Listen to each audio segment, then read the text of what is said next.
Hello, it's Manu here. Welcome back to my channel with this old-timey ramble off the cuff ramble that I used to do quite frequently back in the days. Well, today I got the inkling again that maybe I would like to do another video to my small request channel. And what I wanted to talk about today is maybe a few things. I want to go back to, I'd like to recap some of the things that have been happening in my life, as well as share with you some books that I've been reading, because talking about books is always interesting to me. And here, a surprise visit from a frog that I made a few months back. It's an interesting one. Well, enough about him. Now back to the ramble. So here I am in rainy Finland, and in my hometown. I've been living here for a year and 3 months, give or take. And it's been very, very interesting. First, initial reaction was a little bit of a shock, to be honest, because going back to your roots can bring up old memories. I was sensing some regression in my habits, and reconnecting with family as well as some friends here has been, let's just say, interesting.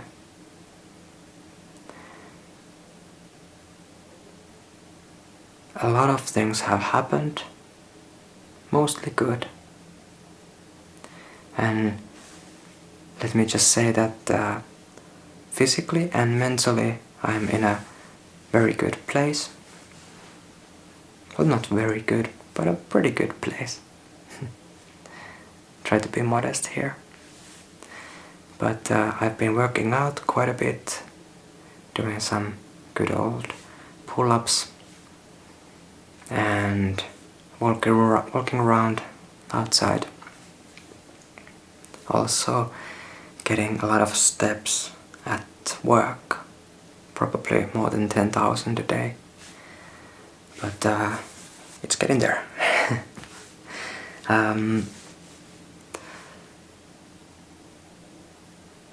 In all honesty, I was feeling a little bit sad today, and then I was thinking that who do I want to talk about this? Then my initial reaction was to, hey, let's make a YouTube video. And I find this very fascinating, that, well, in many layers. One layer being that how weird is it that we have this technology that we can just look into a camera and capture videos, send it online, and that counts as communication, like a delayed communication. It's so weird. And we could have a whole discussion about how natural it is. But it seems that the human mind is capable of adapting to new circumstances, whether they're good or bad. So that's what we do as humans. We adapt to new situations and overcome obstacles. But while we are doing so, we are maybe twisting some knots in our chronological threads that are behind us, and we are leaving these knots here and there, and we have no clue what they will do in a long term. We are kind of like test subjects of this technology, living through the technological era and the boom, and we have no clue what it does to a human psyche to be always online and to have technology with you all the time. We have some clues about the psychology behind how we act online, and that's a whole can of worms.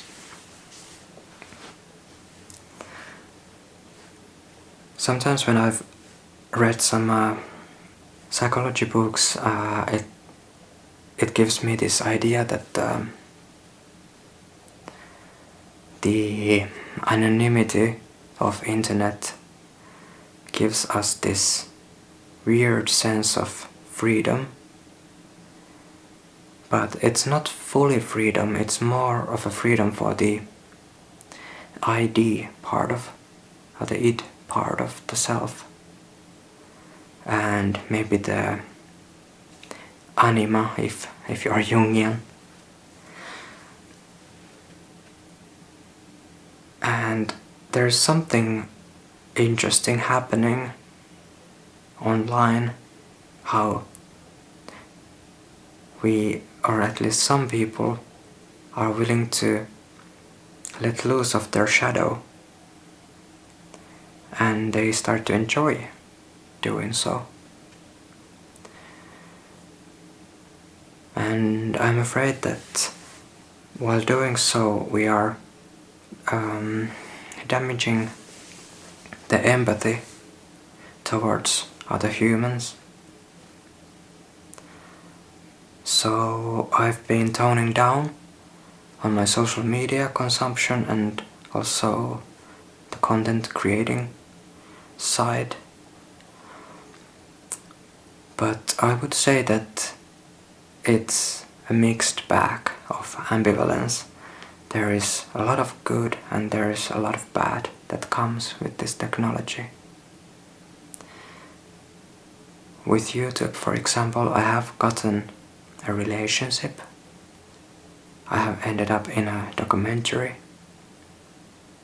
Just a few weeks ago, I got a very awesome message from the States. A couple wanted to get a song to their wedding, and I got the honors to create that piano song for them. And all of this couldn't happen without these crazy innovations that we are using. So the Pandora's box is opened, and now we are just witnessing what will happen. Sometimes it makes me anxious. Sometimes it makes me hopeful. But in all honesty, most of the time, I try to delay the emotional responses, or not maybe delay, but deflect. And that is not healthy. It's so easy to give in to your dopamine side of the body that just seeks for pleasure without garnering that long-term gratification from things. And that is something that the technology is very bad at, because it's always seeking for emotional responses, and it wants us to stay looking at the screens.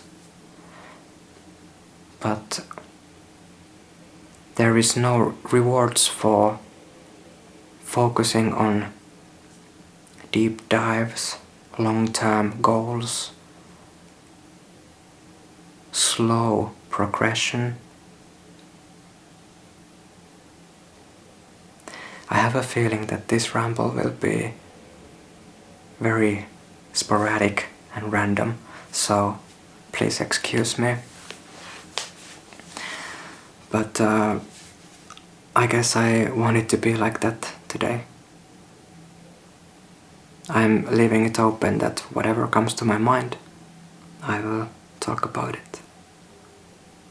For instance, right now I wanted to say that lately I have felt infatuated, and it's been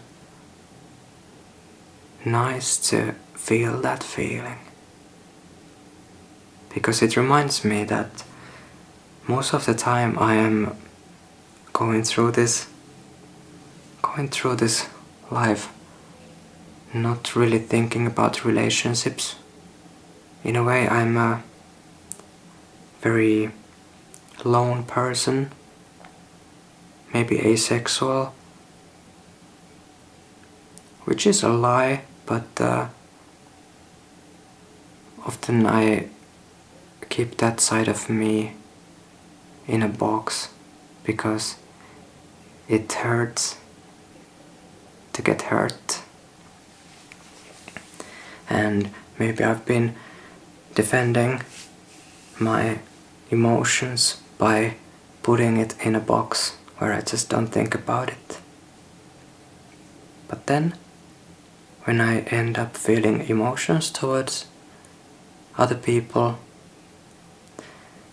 I get reminded of the magic of life and how relationships are an essential part of this experience. Not just romantic relationships, but all relationships. And I've been very blessed by having a lot of people around me, a lot of socializing.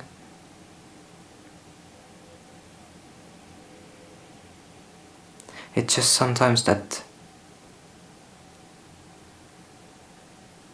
it feels that it's not the thing that you need, or you're not even worth it, but sometimes those inner thoughts are not coming from a healthy place. I have had my own battles, and some of them are still ongoing, and I've learned to notice that I'm not that good at talking to myself. There is pity, there is self-doubt, and I've also internalized some thoughts that are not good for me. For example, that I'm too scared to ask people out, for example, because I already have a feeling in my head that the other person, of course, they don't want anything to do with me. So I just give up trying. But getting older, as well as getting more recognition in my own doings, for example at work, it's been going great, and I feel like doing full-time work has been super good to my mental health, because I've been able to do a lot of things and do them good, and then receiving recognition out of it. It's very concrete, and I get this sense that these little moments here and there, they can kind of like readjust what's going on inside the brain, and maybe they can manipulate the things that we have already internalized. But some of the things that we have internalized, they are very deeply rooted, and depending what type of psychology you're in, they can be traced back all the way to the earliest childhood. I'm happy to say that many of the battles that I've gone through, I don't feel the same anguish towards those subjects, and I've been able to let go of a lot of negative thoughts. And I feel like that's one of the essential parts of this human experience, to learn to accept the reality and learn to appreciate all the good as well as the bad. Now, saying that is kinda touchy, because there is always caveats on what we should appreciate and what not. But I guess the main point is that when we are, for example, feeling hatred towards other people, that hatred inside is a baggage that is not good for us. Whether it's justified or not, it's still a baggage that, in my opinion, should be a thing that we try to alleviate, meaning that we should kind of like learn to let go of a lot of things that are hindering us. And sometimes the battles are needed for us to be able to let go. And it feels good to be able to say that I have conquered some of my battles. And I really hope that whatever is going through in your life, you can be good to yourself and understanding. A garbage truck paused my ramble, but here we are again. I think I was talking about some baggages that we should learn to let go of. And sometimes the process of letting go includes a battle that we have to go through. And these battles may be different for each individual and each experience. But in the end, it always boils down to some common truths, it feels.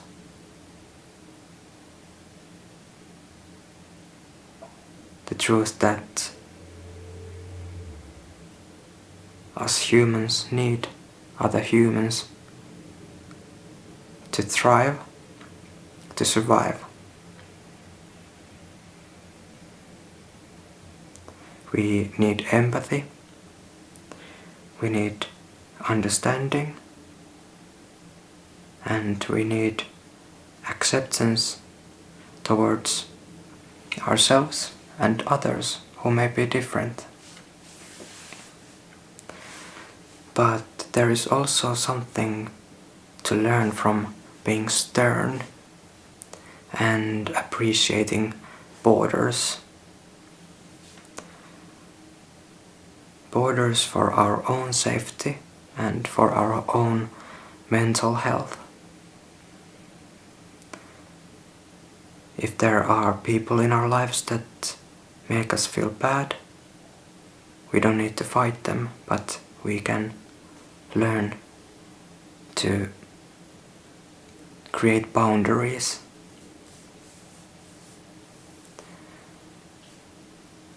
And that also means it works both ways, that when someone is creating a boundary for us, we need to learn to accept it. This present time that we are living is so crazy. All the wars and fascism on the rise, anti-Semitism on the rise. It's not looking good. And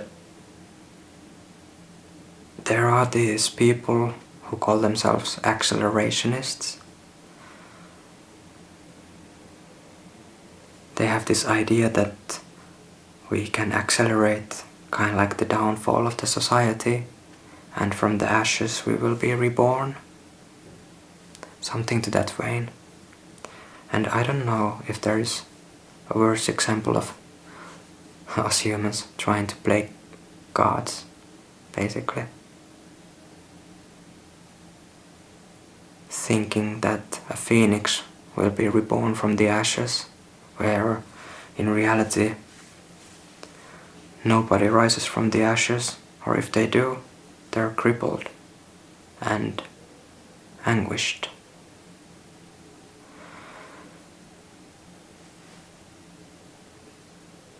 And it feels sometimes that there is only hope for a better tomorrow. And maybe it's false hope, but it's at least something that we have. And I think we should never lose hope. We should never lose those things that motivate us to keep going.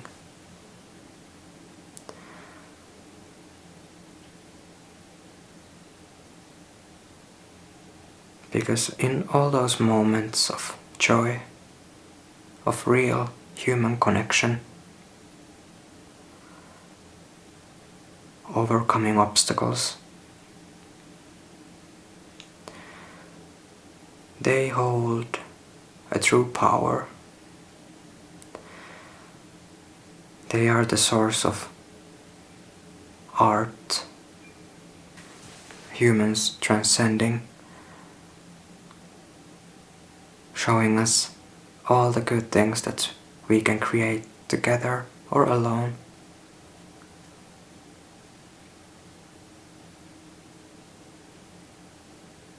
We shouldn't put too much power on the group either, because I have at least this suspicion that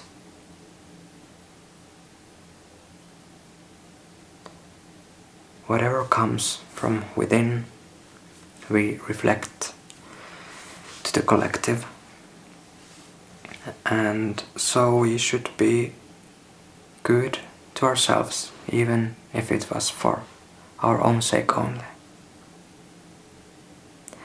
And when we are able to see past our own misery, we receive more empathy towards others in the process. And we are not good for others when we are not feeling good ourselves. So it's always good to be kind to yourself.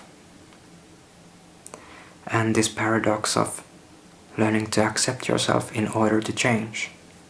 I may have talked about it before, but there seems to be this phenomenon that if we really want to make a change in our habits, we have to face ourselves honestly and learn to accept what we are.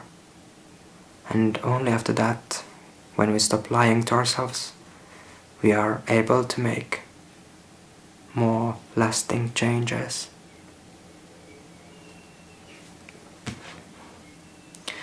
Well, now I want to talk about some books. So here's a few books first that I have read recently.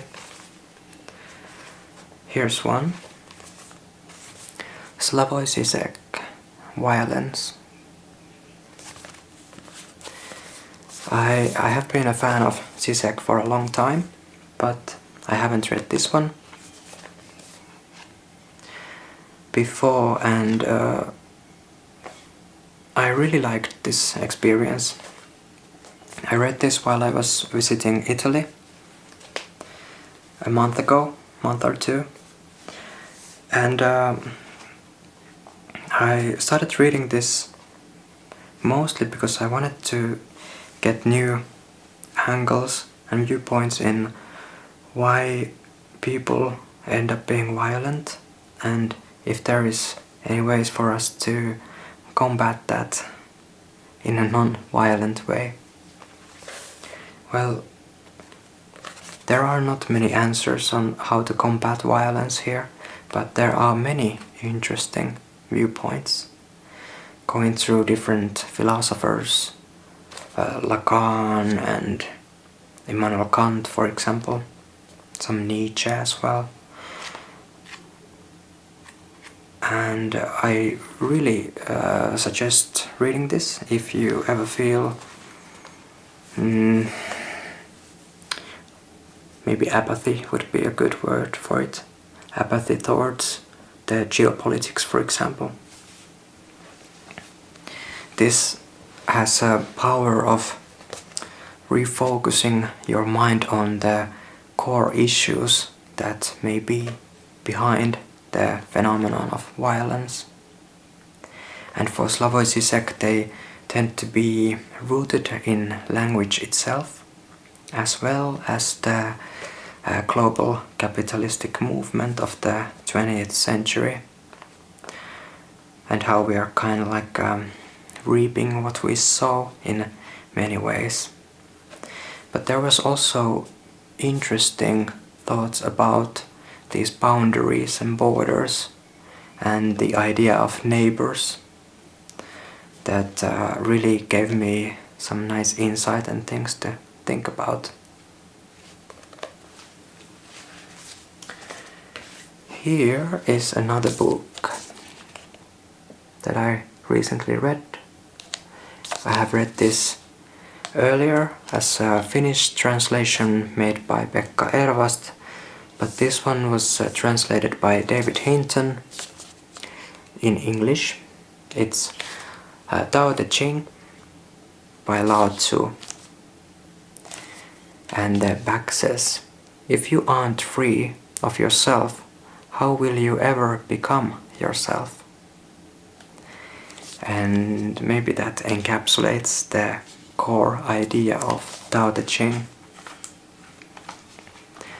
And this English translation is pretty, it's poetic, but it wasn't as good an experience for me as the Finnish one, because the Finnish one I internalized better.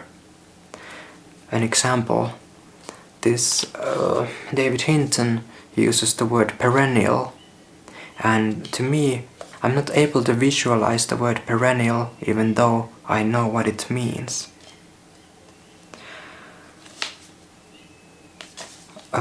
So those little nitpicks that I would say about it, but all in all, this is a beautiful book that feels like it's universal and also timeless.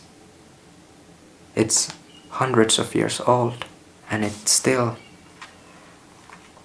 rings some truths about the human experience and what is this Tao that we are walking on in life.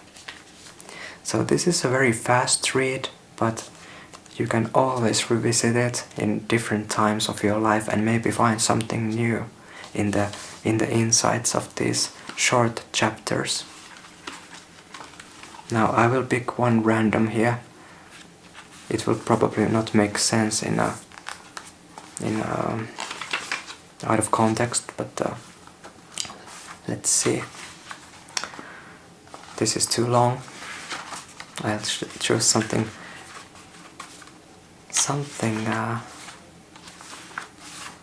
short here. Okay. Way is empty. Use it. It never needs filling. An abyss so deep, it seems ancestor to the 10,000 things. It blunts edges, loosens tangles, softens glare, mingles dust.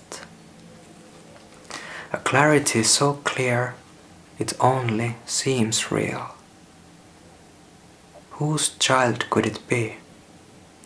Apparently it precedes gods and creators. Maybe another one. Heaven and earth are inhumane. They use the 10,000 things like straw dogs. And the sage too is inhumane. He uses the 100-fold people like straw dogs.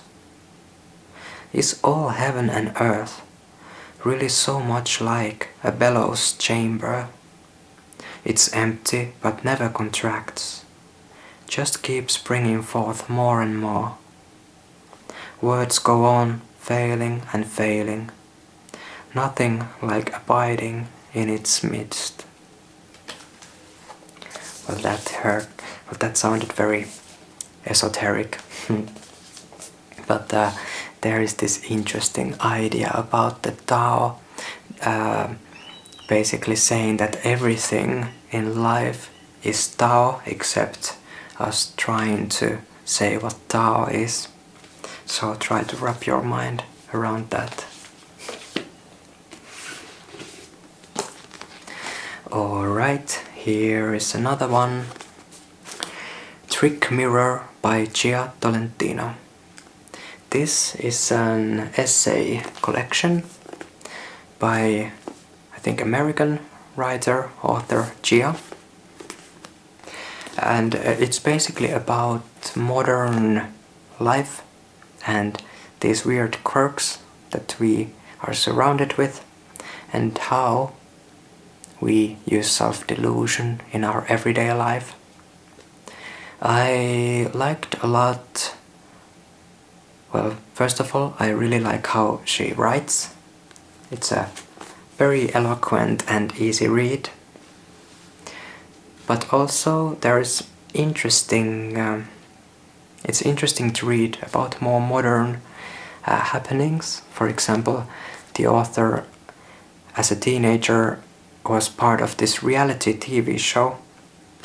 And it was very interesting to read about her experiences on the reality show and how the television industry is preying on youth.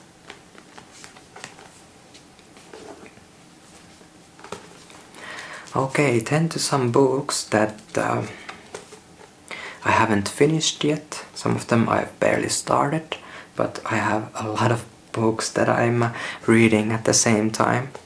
So another Zizek, a Slavoj Zizek classic, The Sublime Object of Ideology. Ideology, and this is, I think this was one of the first, it was either this or The Ticklish Subject, that was Zizek's first book, and it's tackling the idea of sublime, sublimation, Aufhebung, and Lacanese ideas. And this is a much harder read than The Violence, so it's taking a lot longer for me to internalize and understand what I'm reading, but so far it's been interesting, and I always enjoy reading him, less because I always hear Zizek's very pronounced way of talking when I'm reading his words, because he reads the same way as as we hear him. Another one that I started, Yuval Noah Harari, Sapiens, ihmisen lyhyt historia, a short history of humanity. So this book goes through the history of humanity, as it says, and I've heard a lot of good things about it, and also about the sequel to this, which is called Homo Deus, and it's about the future of humanity, what it entails. It's always good to have a more holistic grasp on what we know and what we can know about, and I really hope that this book is able to bring out these ideas in an objective way, not making too many assumptions, for example. Even though we mostly rely on the assumptions when we're talking about past that is further than the written knowledge, and even with the written knowledge is always written by somebody, and as we know, usually the history is written by the winners, so there are maybe a lot of viewpoints that we are not able to hear from the past because there were people who were not able to write and who were maybe not as well off, so that they ended up being forgotten. And I really like that, especially in the art world, we are relearning to appreciate, for example, women more, and how a lot of painters in the history are shrugged off from the canon just because of their sex. Another very interesting read. I'm probably halfway through this. Man and His Symbols by Carl Gustav Jung. This is the last book by Jung before he passed away, and this is his and also the co-author's trial to make Jung's ideas more easily digestible for a common folk like me, the usual everyday reader. So this is that. So basically Jung's ideas about the shadow and the archetypes and the anima side and dreams. A lot of talk about dreams in this, which I love. Because isn't it weird that almost every people has dreams and we so rarely talk about them? And the fact that we are dreaming should tell us something, that because not a lot of things just are. There is usually a reason for them to be, and there should be some reasons for us to see dreams. So one theory is that it's kind of like consciousness emerging from these brain processes that are happening while we are in the REM sleep, for example. And Jung's idea is that the dreams that we see are our subconscious trying to communicate with the conscious self with a language that only us can understand, because they are coming from within. And I have a feeling that when we, well, not even a feeling, but from my experience, I can say that when we give more power to our dreams, we end up seeing more dreams, and they may end up feeling more meaningful. So this is good for people who are finding intrigued by their own dreams. And I think that Jung's ideas are having a renaissance in the future. There will be more talk about Jung, so it's good to be a trendsetter in this regard. Just kidding here. Well, another more scientific read, but about a very niche subject. Moderni esoteerisuus ja okkultismi Suomessa. Modern esotery and occult in Finland. I haven't read this one through, but I've read it here and there, and it's very nice to have a proper well-researched book about this part of humanity. There has always been in the history of humans this intrigue towards mysticism and magic, I have dabbled my fair share with magic as well, and I find it very interesting subject. Light magic, that is. It's a thing that I have not really made any real opinions about, formed any opinions, because it's a kinda quacky subject, and my hippie days are starting to be my past. But I do still think about these things. I find them fascinating, and I also can find appreciation towards it, because in some sense giving more power to your own experience and giving more air and space for these otherworldly experiences in life may be therapeutic even in some sense. For me, for example, it has been a gateway to learn to feel again and learn to appreciate the things that we don't know, that we are uncertain about. We don't need to know about everything, but and we shouldn't dabble with everything. But yeah, I suggest you to read about these things and form your own opinions.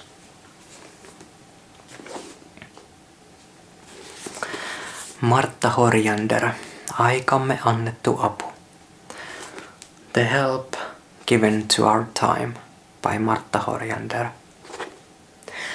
Martta was this nice lady who started a commune called Väinölä here in Vilppula. They are a theosophical commune, and they are self-reliant. They have their own gardens and stuff, and they do work together, and also they have kind of like their shared money that they receive from all these deeds that they do, and then they just live quietly in their own lands, doing theater plays in the summer and painting and having art exhibitions and talking about their movement against wars, for example.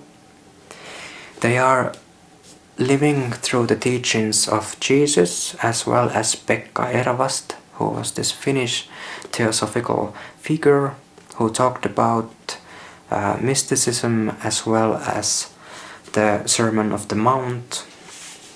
Sermon of the Mount is one of those nice tidbits from the Bible.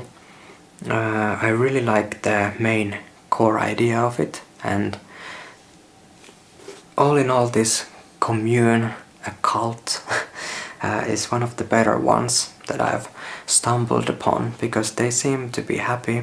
And I have this connection to this place because I used to have my piano lessons in this commune when I was very young, and I found them very fascinating.